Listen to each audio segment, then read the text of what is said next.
हाल ही में दिल्ली उच्च न्यायालय में एक जनहित याचिका दायर की गई थी कि नगर निगम चुनाव होने वाले हैं और उस चुनाव में जो मतपत्र हैं उनसे चुनाव चिन्ह हटा दिए जाएं। लेकिन दिल्ली उच्च न्यायालय ने इस जनहित याचिका को खारिज कर दिया है। याचिकाकर्ता का कहना है कि नगरपालिका चुनाव का उद्देश्य स्थानीय स्वशासन है और मतपत्र में राजनीतिक दलों के चुनाव चिन्ह दिखाए जाने से इसका उद्देश्य अपने मूल लक्ष्य से दूर हट जाता है।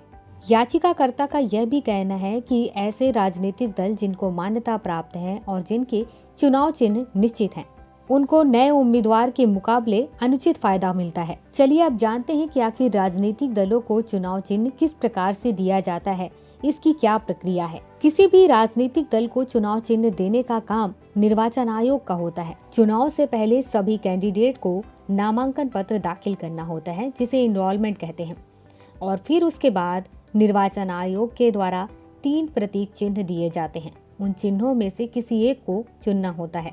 कई बार किसी मान्यता प्राप्त राजनीतिक दल में विभाजन की स्थिति पैदा हो जाती है।